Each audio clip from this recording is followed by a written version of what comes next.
Засгийн газрын өнөөдрийн хуралдаанаар туулын хурдны зам төслийг зогсоолоо. Сайн мэцхан үзэгчтэй мэдээ эхэлж байна. Студид хөтлөгч Баасан Сүр ажиллаж байна. Анхаарал хандуулна. Дэд бүтцийн салбарт хөрөнгө оруулах боломжтой төслүүдийг хөрөнгө оруулагчдад танилцууллаа. 9 төрлийн эрхийн бүртгэлийг захимжуулна. Бурайд өнөөдөр Бурайд маргааш чуулга уулзалтаар улсын эх 5 жилийн төлөвлөгөөг хэлэлцлээ. Эвдрээгүй ирээдүйг бүтэey аян үргэлжилж байна. Монголчууд амттай хоолнд дуртай. UB Food Festival 2026-аас бэлтгэсэн сурвалжлага. Манай улсад жил бүр 2.1 тэрбум орчим хөрөнгө оруулалтын хэрэгцээ өсөж байна. Үүнийг төр ганцаараа даах боломжгүй учраас төр хувийн хөвшлийн түншлэлийн зарчмаар шийдэх шийдвэрийг засгийн газар гаргасан. Энэ хүрээнд эрчим хүч зам тээвэр, агарын тээврийн салбарт хөрөнгө оруулах боломжтой төслүүдийг хөрөнгө оруулагчдад танилцууллаа. Төр хувийн хөвшлийн түншлэлээр хэрэгжүүлэх нийтдээ 19 төсөл байна. Тухайлбал мөрөн улаастай чиглэлийн авто зам, цэгэр мандлын усан хоригдол дуртай усан цахилгаан станц, алт боловсрох үйлдвэрийн бүтээн байгуулалт, Чойболсон хотын усны буудлыг дөрвсөн ангилж шийдвэрлэх төсөл, сайн шин барууртыг олбсон төмөр замын төсөлгээд эрчим хүч зам тээвэр, агарын тээврийн салбарт хөрөнгө оруулах боломжтой төслүүд байна. Төрөөс хамааралтай, төрийн өмчт компаниудаас хамааралтай төсөл хөтөлбөрт арга хэмжээг аль болох цөөлөх, хувийн хвшил бизнест орон зай гаргаж өгөх бодлого баримталж байгаа. Тухайлбал эдийн засагт эзлэх, дотоодын нийт бүтээгдэхүүнд эзлэх төсвийн зарлагын хэмжээг, орлогын хэмжээг үе шаттайгаар бууруулах, хөрөнгө оруулалт, төрийн өмчтэй компаниудын тоо хэмжээг багасгах, үр ашигын дээшлэх чиглэлээр үе шаттай анхаарч ажиллаж байгаа. Эдгээр төслийг одоогоор танилцуулж байгаа учраас аж ахуй нэгж компаниуд аль төсөл дээр хэрхэн яаж оролцох нь тодорхойгүй байна. Эдийн засгийн хөгжлийн яам, хөрөнгө оруулагчдын эрх ашиг хамгаалах төвийг байгуулж, хөрөнгө оруулагчдын гомдол саналыг хэлэлцэх, ямар салбарт хөрөнгө оруулах боломж байгааг үе шаттайгаар танилцуулж байгаа юм. Үүнийг ерөнхий сайдын эрх чөлөөний 404 чөлөөлөлт бодлогын хүрээнд зохион байгуулж байгаа юм. Зам тээврийн салбарт бол төр хувийн хвшлийн түншлэлийн хөрөнгө оруулалтаар хэрэгжүүлэх нэлээдгүй төсөл хөтөлбөрүүд бол байгаа. За хувийн хвшлийн хөрөнгө оруулалтыг бол зам тээврийн хөгжлийн яамны зүгээс бүрэн дэмжиж ажиллана. За манай яамны бодлого бол энэ зам тээврийн салбарын дэд бүтцүүдийг улсын төсөв, гадаадын зээл тусламж хөрөнгө оруулалт гэхээсээ илүү төр хувийн хвшлийн түншлэлийн хөрөнгөөр ирээдүйд хэрэгжүүлэх тал дээр бол идэвхжүүлэн ажиллахаар төлөвлөж байна. Дэд бүтцийн салбарт хэрэгжүүлэх төслүүдийн боловсруулалтын явц шаардлагатай хөрөнгө төрөөс гарах баталгаа зэрэг хөрөнгө оруулагчдад хэрэгтэй мэдээлэл төслийн танилцуулгын үеэр өгсөн юм. Доржин Цэнгэнжив, Евгений Павлов, Пүрүсрэнгийн Марлма, Аист Глобал. Засгийн газрын хуралдаанаар нийт 18 асуудлыг хэлэлцлээ. Үүнд өнгөрсөн 7 хоногт ярьсан боловсролын салбарын ажилчдын цалинг нэг болгох шийдвэр гарсан байна. Мөн 9 төрлийн эрхийн бүртгэлийг захимжуулахар болжээ. Шинжлэх ухаан боловсролын салбарын багш ажилчдын албан тушаалын цалингийн доод хэмжээг шинжлэн тогтоолоо. Ингэснээр боловсролын салбарын багш ажилчид цалингийн нэгдсэн нэг сүлжээтэй болж байна. Багш ажилчдын цалингийн нэмэгдлийг албан тушаалын цалингаас тооцож олгохоор болжээ. Багшийн цалин сургуулийн хөгжлийн зардал бол 90-10 гэдэг харьцааг эвдэрсэн. Хуучнаар бол яг хуучин тогтолцоолуугаа шилжээд 100% цалингийн санхүүжүүлдэг, 100% урсгалын санхүүжүүлдэг ийм хувьсах зардлын тогтолцооны эвдэж хайсан учраас өнөөдөр засгийн газраар бид нар хувьсах зардлынхаа шинэ тогтолцоог батлуулаад энэ дээр үндэслэж багш нарынхаа нэмэгдэл цалин нэмэгдсэн цалингаас нэмэгдлүүдээ олох энэ түүхийн шийдвэрийг Монгол Улсын засгийн газар өнөөдөр гаргаж байна. Цаашдаа бид нар багш нарын цалингийн асуудлуудыг ярихгүй. Яагаад багш нарын цалингийн асуудлуудыг бусад салбараас онцолж ярихгүй юм бэ гэхээр манай салбар өөрөө үр дүн гүйцэтгэлд суурилсан хувьсах зардлын тогтолцоонд шилжсэн салбар учраас цаашдаа бид нар хувьсах зардлыг нэмж авна. Тогтоол 5 дугаар сарын 1-ээс хэрэгжиж эхэлнэ. Мөн цалингаас бусад хувьсах зардлын нөлөөллийг инфляцийн түвшинтэй уялдуулан 30%-аар нэмэгдүүлэхээр болжээ. Ингэснээр 44.6 мянган багш ажилтнанд учирсан санхүүгийн болон нийгмийн эрсдэл арилна гэж үзэж байна. Засгийн хуралдаанаар мөн тамга тэмдэг, баталгааны тэмдэг, хэвлэмэл хуудас хийлгэх, хэрэглэх журамд нэмэлт өөрчлөлт оруулах тухай тогтоолын төслийг боловсруулан баталлаа. Ингэснээр эд хөрөнгө өмчлөх эрхийн бусад газар дээр барилга байгууламж барих эрхийн, сервитутын, ипотекийн, узуфруктын, түрээсийн зэрэг 9 төрлийн эрхийн бүртгэлийн үйлчилгээг захимжуулах нөхцөл бүрдэж, эргэн үйлчилгээ авах процесс 2 дахин хялбар болох юм.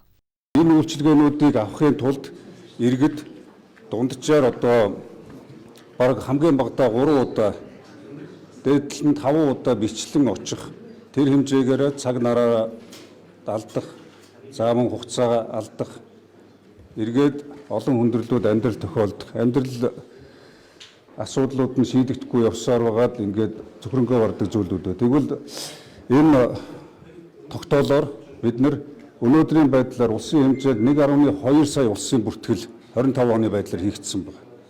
За энэ дээр ингээд давхарцсан тоогоор нь аваад үсэх юм бол 5 сая болж байна. Журамд өөрчлөлт оруулж захин баталгааны тэмдэг хэрэглэх боломж бүрдснээр төрийн үйлчилгээ ил тод түргэн хүртээмжтэй болно. Хүмүүс төрийн байгууллагад биечлэн очих шаардлагагүй болж үйлчилгээний чанар шин шатанд гарна гэлээ. Түүнчлэн туулын хурдны зам төсөлтэй холбоотой олон нийтийн дунд эргэлзээ бухимдал төрүүлсэн асуудлыг хууль хяналтын байгууллагууд шалгаж тогтоож, үнэн зөвийг нь ялгах хүртэл дүслийг зогсоохоор болжээ. Доржин Цэнгэнжав, Бүрвсрэнгийн марлма, Ice Global.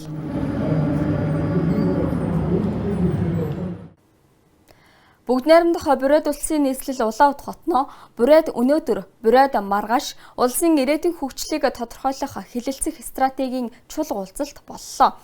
Тус чулга уулзалтад Бурайд улсын засгийн газрын тэргүүн Алексей Зиденов оролцож бүс нутгийн хөгжлийн төлөвлөгөөг танилцуулжээ.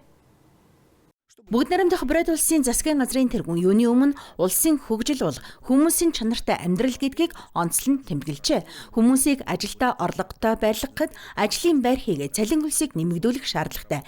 Энд боломж бий болгох нь төрийн үүрэг хэмээн онцлсан байна. Тэрээр МиГ-171 А3 онгоцны үйлдвэрлэл хэрхэн өсөж байгаа болон тус улсын бүхий л салбарт ямар ололт амжилт, алдаа дутагдал, бэрхшээл учирсныг дурдж тайлгнажээ. Ингээд засгийн газрын тэргүүлэх чиглэл бол иргэдийн сайхан амьдрал, сайхан ирээдүг бүтээхэд чиглэх ёстойг дахин онцлсан байна. Иргэдийн хуримтлал энэ бол бидний үн байгаа. Мөн эх 5 жилд бидний үн байх гол зорилт. Би өмнө нь хэлж байсан. Бидэнд бүх зүйл байх ёстой. Бид ад жаргалтай амьдрах хэрэгтэй. Ирээдүйд итгэлтэй алхах хэрэгтэй. Бурайчуудаа урагшаа. Эх 5 жилд аялал жуулчлалын салбарт байгаль нуур дээрх дэд бүтцийг сайжруулснаар жуулчны урсгал 500 мянган хүнээр нэмэгдэнэ гэж тооцжээ. Ингэхдээ жуулчдын тооны төлөө бус харин хүмүүсийн амьдралын чанарыг сайжруулахын төлөө аялал жуулчлалын байгууламж барьж байгааг засгийн газрын тэргүүн цохон хэлсэн байна. Мөн тосны үйлдвэр ашиглалтад орсноор 13 мянган тонн рапс экспортлсон, эрчим хүчний сүлжээг шинжлэх, дулааны цахилгаан станц 2, Моко усан цахилгаан станцын зохицолбор барих, хотуудад мастер төлөвлөгөө боловсруулах гээд ажил үргэлжилж байна. Мөн тулгамдсан асуудлуудыг хэрхэн шийдэж байгааг болон гарц шийдлүүдийн тухай танилцуулжээ. Сегодня на форуме би энэ форумд спорт хүн бүрт төслөө танилцуулсан. Төслийг хүмүүс сайн дэмжсэн. Үүнд 2 гол чиглэл бий. Нэгд байлдааны тусгай ажиллагаанд оролцсон хүмүүс зориулсан сэргээн засах төв байгуулах асуудал. Хоёрдугаар үндэсний ихтэй сургуулиудад үндэсний спортыг хөгжүүлэх асуудал. Представили 4 проекта по специальной военной операции. Өнөөдөр би цэргийн тусгай ажиллагаа, дижитал нүүдэлчин, ад жаргалын тасалбар болон сургуулиудын хөтөлбөрийн багийн тухай 4 төсөл танилцуулсан. Эдгээрийг манай улсад хэрэгтэй, хэрэгжүүлэх ёстой төсөл гэж бид бодож байна. Это создание интеллектуальной бид аян хиймэл оюун ухааны төслөө танилцуулсан. Өнөөдөр хүүхэд залуучууд маань утсаараа янз бүрийн зүйл үзэж байна. Гэтэл тэд бурайд хэлтэр байдгүй. Тиймээс бурайд хэлийг мөхөхгүй тулд үнэг сэтсэн юм. Чуулга уулзалтын үеэр бүх салбар шинжээчдийн нийгэмлэгийг нэгтгэн эх 5 жилийн хугацаанд үндэсний хөтөлбөрт оруулах 503 саналыг цуглуулсан байна. Бизнес эрхлэгчид, мэргэжилтнүүд, нийгмийн идэвхтнүүд, дүүрэг нийслэлийн оршин суугчид санал бодлоо боловсруулахад оролцжээ. Үзэгчдээ үргэлжлүүлэн зарим үйл явдлын мэдээллийг цөөн үгээр хүргье.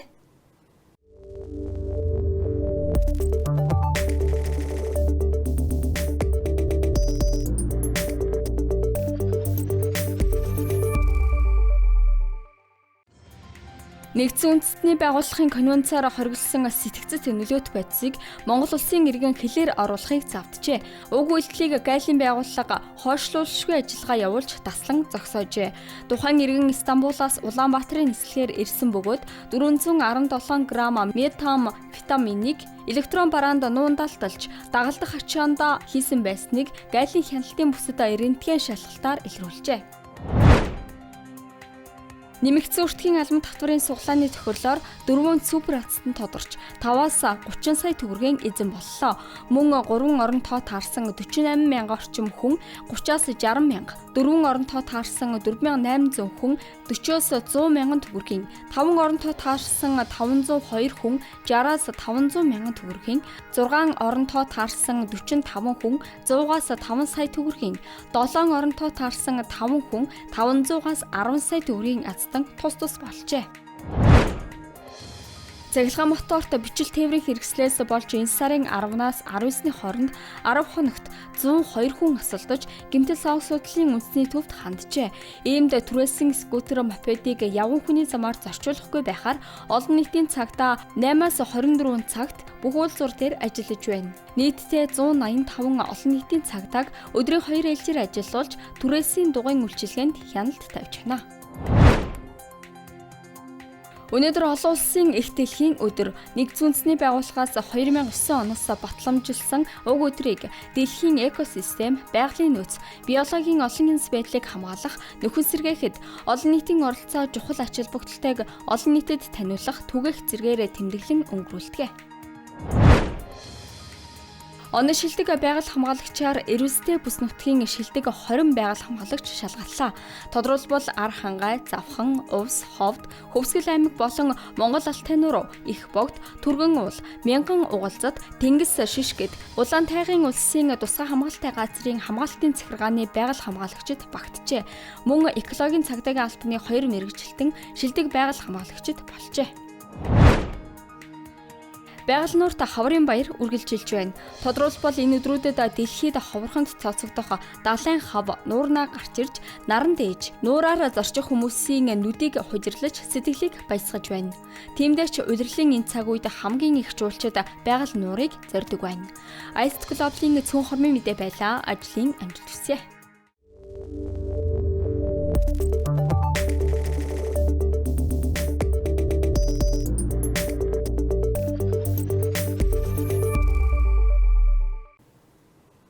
Сүүлийн үед үеийнгийн дээрлэлтийн асуудал ихээр хөндөгдөж, үүнд салбарын байгууллагууд анхаарал хандуулж, ямар арга хэмжээ авах талаар хэлэлцэж байна. Зарим нь уг асуудлыг гэмт хэрэгт тооцож, ял шийтгэлийг чангатгах хэрэгтэй гэж үзэж байна. Тэгвэл энэ асуудлаар манай сэтгүүлч цагдаагийн ерхий газрын урьдчилан сэргийлэх албаны ахлах мэргэжилтэн цагдаагийн ахлах тэслэгч Эрдэнэ тулгаас зарим зүйлийг асууж тодруулсан байна.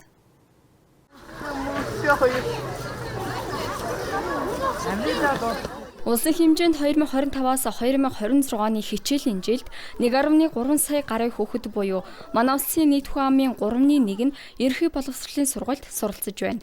Сурагчдаас авсан судалгаагаар нийт сурагчдын 79% нь дээрлэлт байдаг гэж хариулжээ. Үеийнгийн дээрлэлтийг цагдаагийн байгууллагаас шалгаж эхэлвэл хүний эрүүл мэндийн халдшгүй байдлын эсрэг гэмт хэрэг болдог. Гэхдээ гэмт хэрэгтэн болохгүй тулд эцэг эх нь учрыг нь олон виз гэсэн хандлага байдаг нь буруу гэдгийг мэргэжилтэн хэлж байна. Цагдаагийн байгууллагаас энэ төрлийн хэрэгээс урьдчилан сэргийлэх чиглэлд сургуулийн хамтарсан баг хамт олонд мэргэжил арга зүйн дэмжлэг үзүүлдэг. Мөн үүргээ биелүүлээгүй багш сургуулийн ажилтныг хуулийн дагуу арга хэмжээ тооцох хуулийн зохицуулттай гэдгийг онцолж байна. За ерөөдөө энэ үеийнгийн дээрлэлт буюу хүний эрүүл мэндийн халдшгүй байдлын эсрэг гэмтрэг болон хүүхэд үйлдсэн гэмтрийг бууруулах чиглэлээр манай цагдаагийн байгууллагаас энэ оны 4 сарын 13-ны өдрөөс эвдрээгүй ирээдүг бүтээн гэсэн ийм арга хэмжээг улсын хэмжээнд зохион байгуулалт явж байгаа.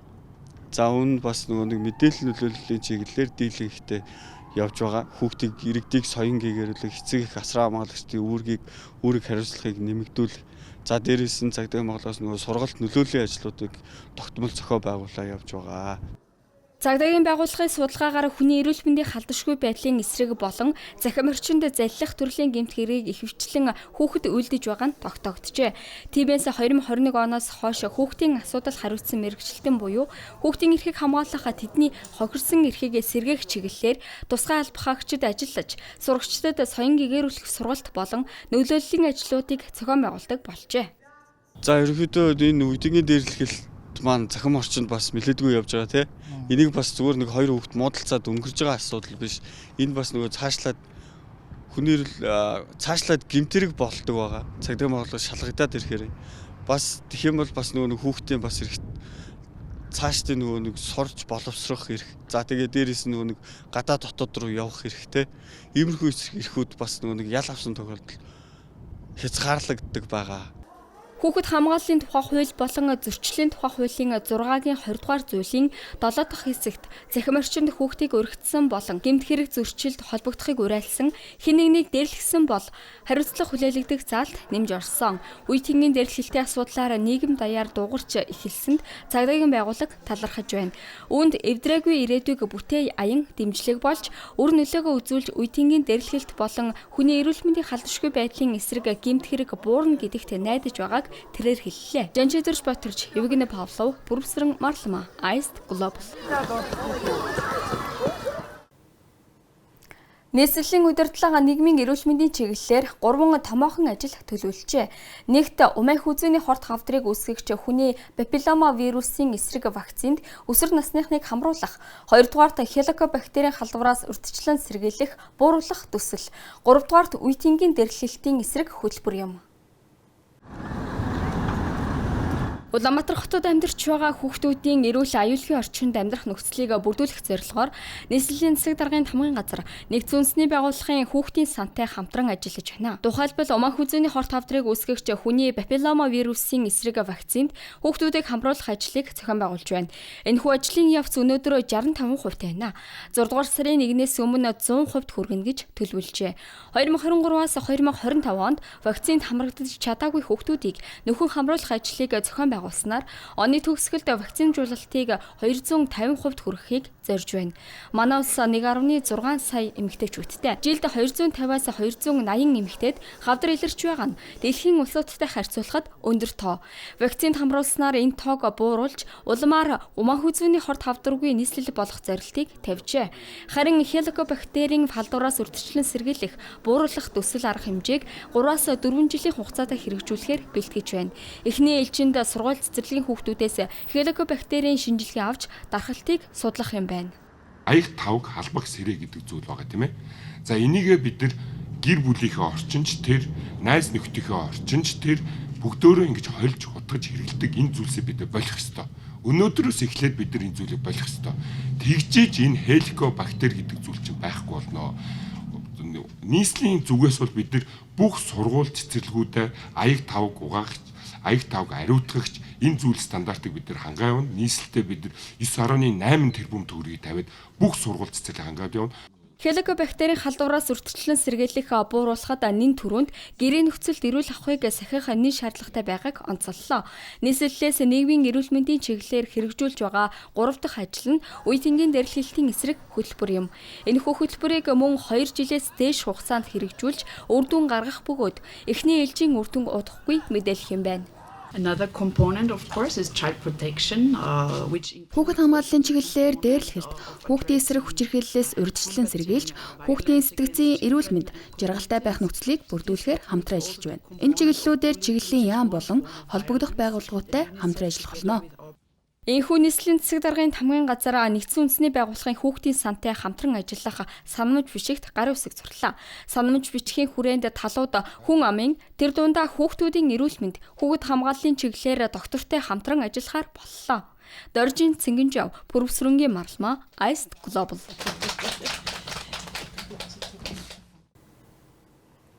Улаанбаатар хотод гол нэрийн зарим барааны үн өмнөх сараас 9.2%, өмнөх 7 хоногоос 1.9%-аар тус өссөн байна. Аймгийн төвөдд ч мөн 1.1-ээс 3% үнийн өөрчлөлт гарчээ. Энэ сарын 20-ны байдлаар Улаанбаатар хотод 1 кг хоньны ястай мах 25483 төгрөг болж 499 төгрөгөөр, үхрийн мах 28913 төгрөг болж 368 төгрөгөөр тус өсжээ. Мөн нэг ширхэг атар талхны үн 2940 төгрөг болж 245 төгрөгөөр нэмэгдсэнийг үндэсний статистикийн хорооноос мэдээллээ. Улаанбаатар хотод мах болон талхны үнэ нэмэгдснээс бусад гол нэрийн барааны үн доктортой байгаа бол орон нутагт мах болоод гурил, цагаан бута, сүү, дизель түлшний үн тус нэмэгдэжээ. Тодорхойлбол 1 кг хоньны эстэй мах 327 төгрөгөөр нэмэгдэж 21432 төгрөг, үхрийн мах 758 төгрөгөөр нэмэгдэж 25678 төгрөг, ямааны мах 377 төгрөгөөр нэмэгдэж 17444 төгрөг тус болжээ. Мөн 1-р зэргийн гурил 2914 төгрөг болж 43 төгрөгөөр, 1 литр задгай сүү 4957 төгрөг болж 7 төгрөгөөр, цагаан будаа 4094 төгрөг болж 4 төгрөгөөр тус нэмэгдсэн байна. Түүнчлэн дизелийн түлш 4697 төгрөгөөс 4701 төгрөг болж 4 төгрөгөөр нэмэгдэжээ. Харин 9 чихэр болоод IE92 автобензиний үн доктортой байна. Ширхгийнхаа дагуу одоо гоё тийм том самаар дахиад гаргаж байгаа байхгүй юу? Ноолрын үн 175,000-аас 209,000 төгрөгийн хооронд хэлбэлзэж байна. Тодорхойлбол Хөвсгөл аймагт хамгийн өндөр буюу 209,000 төгрөг, Архангай аймагт 208,000 төгрөг, Булган болон Төв аймагт 204,000 төгрөг, Дорнод аймагт 202-оос 203,000 төгрөг, Хэнти болон Сүхбаатар аймагт 195-аас 202,000 төгрөг, Орхон аймагт 195,000 төгрөг, Дундгов аймагт 180-аас 185,000 төгрөг тус байна. Харин Дорногов аймагт хамгийн бага буюу 175,000 төгрөгийн үнэтэй байна. Одоо голлох валютын ханшийг танилцуулъя. Монгол банкны 21-ний өдрийн хаалтын ханшаар Америк нэгдсэн улсын доллар 3575 төгрөг 30 мөнгө болж 2 төгрөг 34 мөнгөөр, евро мөнгөнд тэмдэгт 4205 төгрөг 63 мөнгө болж 4 төгрөгөөр, Оросын холбооны улсын рубль 47 төгрөг 83 мөнгө болж 60 мөнгөөр, бүгд найрамдах Хятад ард улсын йен 524 төгрөг 52 мөнгө болж 57 төгрөгөөр, Япон улсын йен 22 төгрөг 48 мөнгө болж 1 мөнгөөр тус өссөн байна. Харин бүгд найрамдах Солонгос улсын вон 2 төгрөг 43 мөнгө доктортой хэвээр байна. Ice Global үн ханшийн мэдээллийг хүргэлээ. Улаанбаатар марафонд одоогоор 11,000 хүн бүртгүүлжээ. Үзүүрийн боксчид Узбекистаныг зэрв, жудочид Тажикстанд болох тэмцээнд оролцсон. Спортын эргэн тойронд өрнөж байгаа үйл явдлын мэдээлэлээс хүргэе. Улаанбаатар марафоны замыг Азийн хөнгөн атлетикийн холбооны мэргэжилтнүүдэрч хэмжижээ. Ингээд дэлхийн хөнгөн атлетикийн холбооны гэрчлэгийг олгосон байна. Үүгээр Улаанбаатар марафон албан ёсоор олон улсад бүртгэлтэй болжээ. Ийм маатаасаа удирдлагын актемрээр иргэдэг туслах замаар ороод Улаанбаатар марафон 2026-гийн бүртгэл өнгөрсөн 3 дугаар сарын 9-ноос эхэлсэн. 5 дугаар сарын 1-нд хаагдана. Тиймээс бүртгэлтэй идэвхтэй хамрагдахыг зохион байгуулагчдын зүгээс уриаллаа. Одоогийн байдлаар 11,000 гаруй хүн бүртгүүлээд байгаагаас Япон, Солонгос, Англи, Орос, Хятад зэрэг орны тамирчид бүртгэлээд байна. Өмнө жилүүдэд уралдаан 10 цагаас эхэлдэг байсан бол энэ жил 1 цагаар урагшлуулжээ. Мөн энэ жил гүйлтийн хэмжилтийг Герман улсын төхөөрөмжөөр хэмжихээр болжээ. Өсвөрийн 15 боксчин харилцан хамтарсан бэлтгэл сургалт хийхээр бүгд найрамдах Узбекистан улсыг зорилоо. Тэд боксing олимп, дэлхийн хошин аварга, Аз ТV-ийн 3 удаагийн алтан медальт Бахадыр Жалаловын нэрэмжит боксing төрөлдсөн сургалт 9 хоногийн хугацаанд өндөрлжүүлсэн бэлтгэл сургалтад хамрагдана. Улмаар Ташкент хотноо 5 дугаар сарын 1-ээс 15-ны өдрүүдэд болох өсвөр үеийн Аз ТV-ийн аварга шалгаруулах тэмцээнд оролцох юм.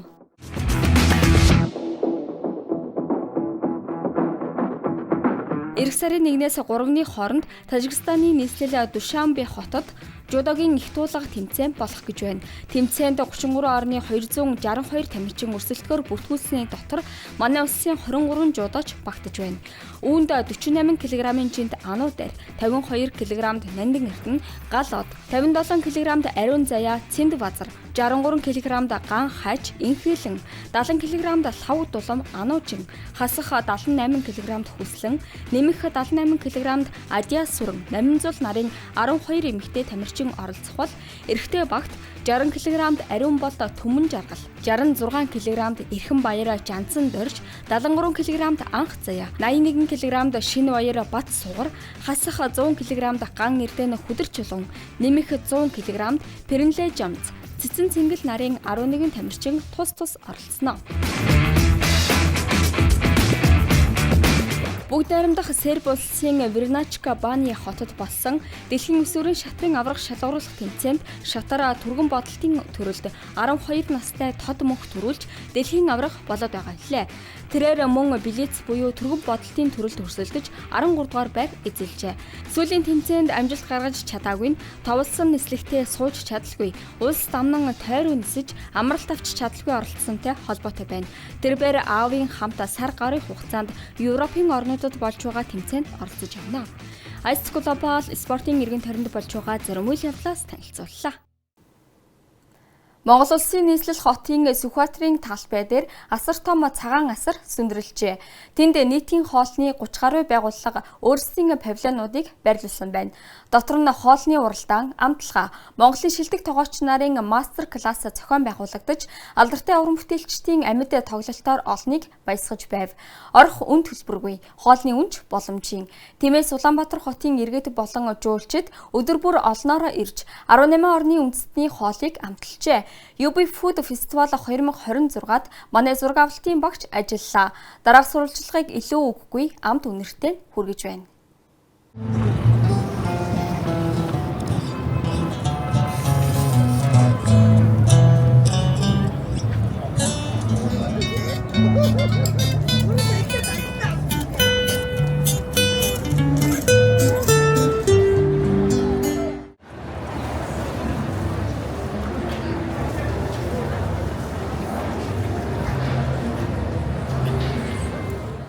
Здравствуйте, меня зовут Надежда, я приехала с города Иркутск. Сайн байна уу? Намайг Надежда гэдэг. Би Ирхүүгээс ирсэн. Биднийг славян хоолыг танилцуулахаар урьсан юм. Бид борщ бин хийж байна. Манай бин их сайн зарагдаж байна. Борщ бас их хэрэлттэй. Мөн дэвтэл, оливье салаад зарж байгаа. Гэхдээ монголчууд энийг арай өөрөөр нэрлэдэг юм байна. Сэтгэгдэл гэвэл гайхалтай, үнэхээр гоё. Надад бүх зүйл таалагдаж байна. Монголд анх удаа ирж байна. Маш гоё байна.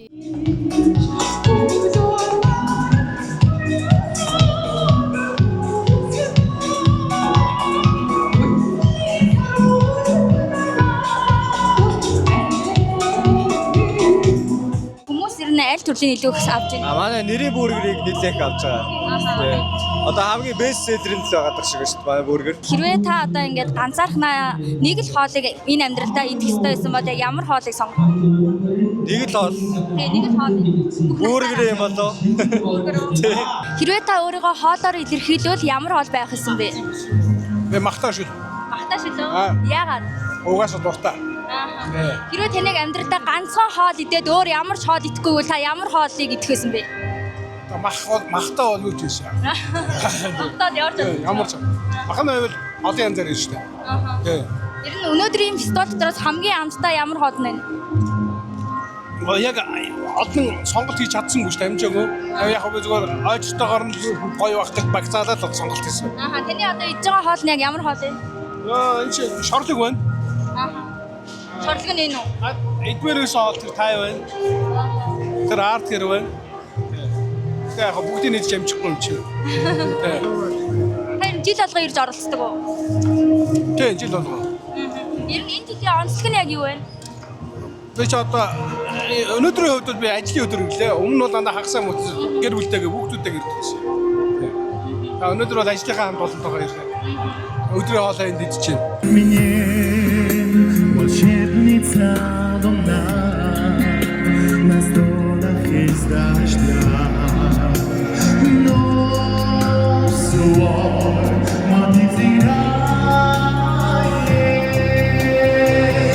Өнөөдрийн хоолны фестивал яг ямар хөө болж байна? Таны ядаа сэтгэл юу?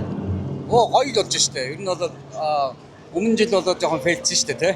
Хүн одоо гадны гэдэг шиг. Одоо үед яг гоё Монгол тоглогч нар Монгол одоо хоол үйлдвэрлэлийн одоо шилдэгүүд гэсэн тоглогч нар маань нэрээд үйлчлэгээ явуулаад энэ ард түмжсэн гоё сэтгэл өөдрөг. Та сая яг ямар хоолыг идсэн бэ? Бид ер нь бүгдээрээ өөр өөртөө тус тустай хоол авсан. Тэгээд тэр нь болохоор би болохоор нэг Япон хоол, нэг Мексик хоол сонгож авсан. Хоёр эртис хоёр хоолыг сонгоод идэж үзлээ. Тэгээд гоё байна. Тэгээд яг гоё амтараа гарч байна. Сайхан байна. Тэгээд нэг дор ирээд бас олон үндэсний хоолыг амсгаж бас хом завшаа шүү дээ. Хэрвээ та хоол байсан бол яг ямар хоол байх байсан бэ? Би юу? Бууз. Яагаад? Яагаад? Яагаад гэвэл өөрөө дуртай. Тэгээ Монгол үндэсний бас гоё бас тэргүүн хоол шүү дээ тий. Тэгэхээр манайхан хятад мэддгээр янз бүр байдаг. Гэтэл бууз ч өөрөө бөөрөг гэж бас анхны нэрсэл нь бол тийм байсан юм билээ. Тэгээд яванда бууз болсон юм билээ. Ер нь түүхэн тийм байдаг юм билээ. Тэгээ бууз бол Монгол бууз бол өөрөө гайхамшигтай. Тэгээд яг Монгол бэлчээр юм бол бусад орн шиг янз бүрийн махыг болоод хооронд нь холдуу яг үндсэн амтаараа гэдэг учраас Монгол бууз гоё. Тэгвэл энэ асуулт бас сонирхолтой байж магадгүй. Та ингээд насаараа хоол хийдэг байх уу эсвэл зөвхөн хоолыг иддэг байх уу? Энэ хоёрын аль нэгийг сонгоо? Аль нэгийг сонгоо? Өөрөөр хийдэг нь л болох бах та. Насаараа хийж л байгаа юм чи одоо ер нь бол хийсээр л байна. Хийсээр л байна. Хийхтэл баг. Одоо өөртөө ачгуучлаа бол бантан хийгээд эхлэв үү? За, баярлаа. Баярлаа. Сайхан цаарай.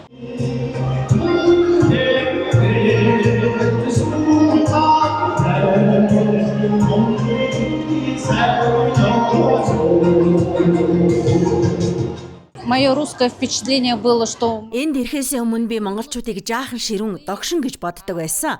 Ирээд 5 хоног байна. Маш сайхан сэтгэлтэй, найрсаг, нийтж, үргэлж инээмсэглэж явдаг хүмүүс юм. Биднийг Чингис хааны хөшөөнд хүртэл авч явж үзүүлсэн.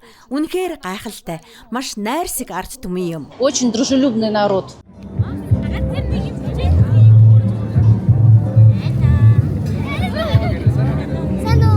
Сергей Тучков, продюсер Марлма, Iced Global.